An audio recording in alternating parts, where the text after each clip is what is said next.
مقول ہے کہ حضرت علی بن زین العابدین کی شہادت کے بعد ان کے فرزند عیسیٰ بن زید حکومت کے خوف کی وجہ سے کوفہ میں ہی روپوش ہو گئے، اور کافی عرصہ کے بعد آپ نے کوفہ میں ہی ایک عورت سے شادی کر لی۔ آل محمد کی دنیا اس قدر دشمن ہو گئی تھی کہ حضرت عیسیٰ بن زید نے اپنی بیوی تک کو اپنا حسب و نسب نہ بتلایا کہ ہم کس خاندان سے ہیں۔ جناب عیسیٰ نے ایک امیر خوشحال مالدار سکے کی ملازمت اختیار کر لی تھی کہ اس کے لیے اونٹ پر دور سے پانی لایا کرتے تھے۔ اسی اثناء میں حضرت عیسیٰ بن زید کے ایک لڑکی پیدا ہوئی، جہاں تک کہ وہ جوان ہو گئی، اور جس سکہ کے ہاں آپ ملازم تھے اس کا ایک لڑکا بھی جوان تھا۔ ایک دن سکہ اور اس کی زوجہ نے باہم مشورہ کیا کہ اپنے لڑکے کی شادی اپنے ملازم عیسیٰ کی لڑکی سے کرنا چاہیے، اگرچہ وہ ہمارا ملازم ہے مگر زہد و تقویٰ و عفت و پاک بازی اور اطاعت کے لحاظ سے اپنا ثانی نہیں رکھتا۔ اس کے بعد سکہ کی عورت نے جناب عیسیٰ بن زید کی بیوی سے رشتے کے بارے میں ذکر کیا، اگر آپ لوگ مناسب سمجھے تو اپنی بچی کا رشتہ ہمارے لڑکے کو دیں، یہ نہایت ہی مناسب و بہتر ہے۔ چونکہ سکہ جس کے ہاں عیسیٰ ملازم تھے وہ ان کے خاندانی حالات سے واقف نہ تھا، اور نہ ہی عیسیٰ کی بیوی کو علم تھا کہ میرا شوہر اولاد بتول سے ہے۔ جناب عیسیٰ کی بیوی کو رشتے کا پیام ملا تو وہ مارے خوشی کے پھول گئی کہ اس کو کبھی گمان بھی نہ تھا کہ ایک غریب کی لڑکی کی شادی ایسی جگہ ہوگی جس کے ہاں اس کا شوہر ملازم ہے۔ عیسیٰ کی بیوی نے سکہ کی عورت سے کہا کہ میں اپنے خاوند سے رات کو ذکر کروں گی اور رشتہ آپ لوگوں کو دے دیں گے۔ عزادارو، جب رات کو جناب عیسیٰ گھر تشریف لائے تو بیوی نے خوشی سے بچی کے رشتے کے بارے میں سکہ کے لڑکے کا ذکر کیا، اور ساتھ ہی یہ بھی بتایا کہ یہ ہماری بڑی خوش قسمتی ہے کہ اتنا اچھا لڑکا ہمیں مل گیا، مجھے تو گمان بھی نہ تھا کہ ہم غریب لوگوں کی لڑکی کا رشتہ اتنے بڑے مالدار لوگوں کے ہاں ہو جائے گا۔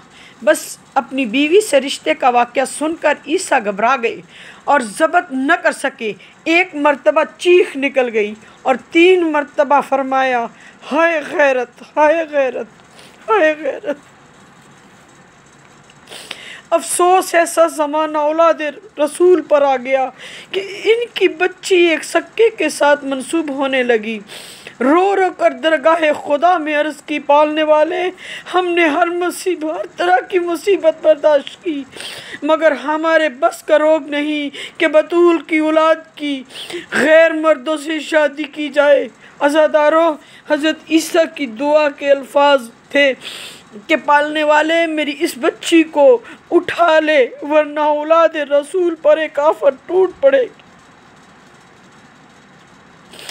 ادھر عیسیٰ کی دعا کے الفاظ ختم ہوئے، ادھر بچی نے انتقال فرمایا۔ محبان حسین، بچی کا دم توڑنا دیکھ کر حضرت عیسیٰ دھاڑے مار کر رونے لگے۔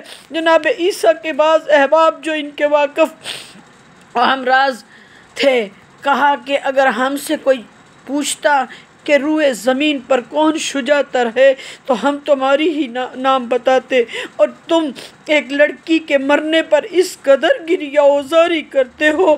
کہا، لوگوں، میں اس بچی کے مرنے پر نہیں روتا بلکہ سادات کی غربت پر روتا ہوں کہ یہ بچی پیدا ہوئی اور جوان ہو کر مر بھی گئی، مگر اسے معلوم نہ ہو سکا کہ میں فاطمہ زہرا کی پوتی ہوں۔